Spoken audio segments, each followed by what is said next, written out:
2024 में भी नरेंद्र मेहता को टिकट न मिले, इसलिए मैंने मुख्यमंत्री जी को भी पत्र लिखा, अमित शाह भाई को भी मैंने पत्र लिखा कि ऐसे गंदे आदमी को हमें टिकट देनी नहीं चाहिए, हमारे पार्टी का नाम खराब होगा। हमारे मीरा भाईंदर को जैसे सब लोग बोल रहे हैं इन्होंने लूट के खाया, तो सही है, उन्होंने टीडीआर घोटाला किया है, उन्होंने यूएलसी घोटाला किया है, उन्होंने जो आरक्षित भूखंड है उसके ऊपर भी उन्होंने घोटाला करके कब्जा करके रखा है। ये जब से 2007 से जब से ये नगर सेवक बनाया, महापौर बनाया, तब से ये यही काम कर रहे हैं अपने 7-Eleven कंपनी के मार्फत कि ऐसे आदमी से हमारे मीरा भाईंदर शहर को बचाना है। नमस्कार साथियों, मैं कुमार अनूप और आप देख रहे हैं न्यूज बिंदु। इस वक्त हमारे साथ मौजूद हैं छत्रपति शिवाजी महाराज चैरिटेबल ट्रस्ट के संस्थापक अध्यक्ष सोमनाथ पवार जी, और आज हम इनसे उस विषय पर बात करने आए हैं। अभी हाल के दिनों में इन्होंने यहाँ के भाजपा विधायक नरेंद्र मेहता जी पर कुछ आरोप लगाया है, उसकी जानकारी हम इनके पास लेने के लिए आज यहाँ पहुँचेंगे। हम सीधे इनसे जानने का प्रयास करते हैं कि क्या है पूरा मामला और किस तरह का आरोप ये यहाँ के विधायक नरेंद्र मेहता जी पर लगा रहे हैं। बहुत बहुत स्वागत है सर आपका। सबसे पहले तो आप दर्शकों को हमारे अपना परिचय दे दें। नमस्कार, मेरा नाम सोमनाथ बलवंत पवार है। मैं छत्रपति शिवाजी महाराज चैरिटेबल ट्रस्ट का संस्थापक अध्यक्ष हूँ। पिछले 20 साल से हम महाराष्ट्र में कार्यरत है एनजीओ की तरफ से। आपने आरोप लगाया है यहाँ के विधायक नरेंद्र मेहता पर जमीन कब्जा करने सहित कई गंभीर आरोप लगाए हैं। सबसे पहले आप साफ साफ बता दीजिए कि इन आरोपों का आपके पास कौन सा सबूत है या कौन से ऐसे प्रमाण हैं, और क्या कोई पीड़ित है जिसका आपके पास एविडेंस है जिस आधार पर ये आप आरोप लगा रहे हैं। जैसे मैंने कहा था कि मेरे पास 16 जो भूमिपुत्र है आगरी कोली और आदिवासी समाज के, उनके स्टेटमेंट है।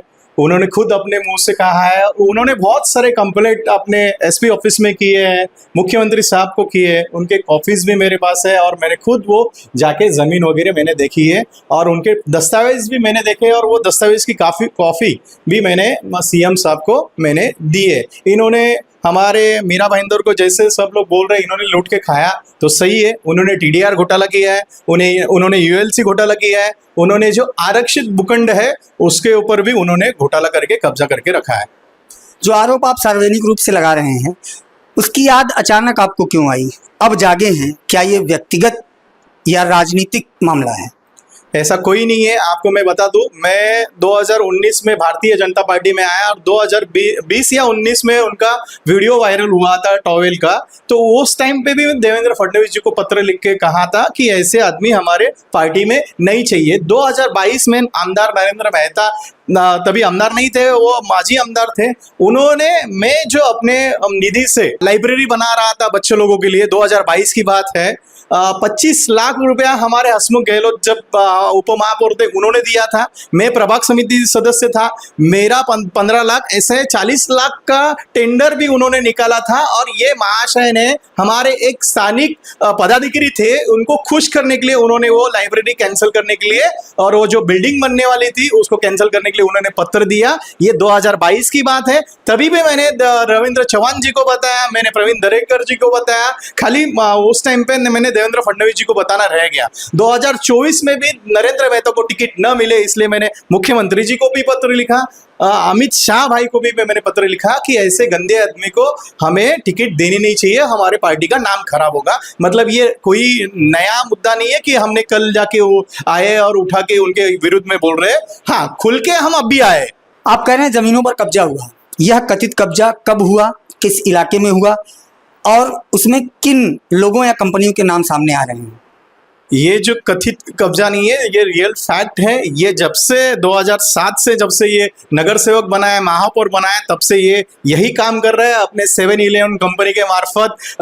पावस्कर सर जी का, रफी सर जी का, बोहिर सर जी का, अभी जस्ट मेरे पास 10 दिन पहले या 15 दिन पहले ये जब मैंने किया, मेरे ऑफिस में एक माली करके कुटुंब आया था, आदिवासी है, उनका सीएन रॉक के पीछे जमीन है। उसने 2 भाइयों के साथ में मिलके 4 भाइयों को अंधेरे में लिखा और 2 भाइयों के साथ में लिख के फर्जीवाड़ा करके वो जमीन उसने हड़प लिया 1 एकड़ का। उसके बाद हमने सब पुरावे निकाले तो हमें पता चला तकरीबन ये 100 से 150 एकड़ जमीनों का इन्होंने घोटाला करके रखा है और ऐसे ही अवैध रीता कब्जा करके रखा है। आपने कहा कि आप चुनाव नगरपालिका महानगरपालिका चुनाव के टाइम में आप बीजेपी में थे, उस वक्त आपको टिकट नहीं मिला और इस वजह से आपने पार्टी छोड़ दी, तो क्या ये फेमस होने के का जरिया तो नहीं है? नहीं, ये कोई फेमस होने का जरिया नहीं है। एक प्रकार है, हमें हमारा मीरा भाईंदर शहर बचाना है। हम एनजीओ चला रहे। हम जब पार्टी में थे 2020 में भी हम देवेंद्र जी को हमने पत्र लिखा था, 2022 में भी लिखा था, 2024 में भी लिखा था और 2026 में भी लिख रहे कि ऐसे आदमी से हमारे मीरा भाईंदर शहर को बचाना है। ये नया नहीं है। हाँ, अभी ये ज्यादा मीडिया में चल रहा है इसलिए वो ज्यादा चर्चे में आ रहा है, नहीं तो ये हम पहले से ही करते आ रहे हैं। ये सारे डॉक्यूमेंट्स मैंने यहाँ रखे हैं। 2020 में पत्र दिया था, 2024 में दिया था, 2022 में सारे पत्र है मेरे पास। ये नया कुछ भी नहीं है। अगर आपके आरोप साबित नहीं होते हैं तो क्या आप इसकी जिम्मेदारी लेंगे? आरोप 101% सही है और वो तो साबित तो होएंगे ही। और आपको मैं बता दूं, हमने अभी 3 दिन पहले हमने वीडियो बना के सोशल मीडिया पे डाला है। अगर 1 महीने के अंदर कोई कार्रवाई मुख्यमंत्री सीएम साहब से वहाँ से, और कल हमें बुलाया है परदेसी साहब ने, अगर उन्होंने कोई कार्रवाई नहीं की तो 1 महीने, अगले जून महीने से हम रोज जितने भी तकरारदार हैं उनसे रूबरू, जैसे आप हमारा इंटरव्यू ले रहे वैसे हम उनका इंटरव्यू लेंगे और उनके मुंह से आप सुनेंगे इसने कैसे कैसे घोटाला किया है, ये पब्लिक के सामने हम रखेंगे।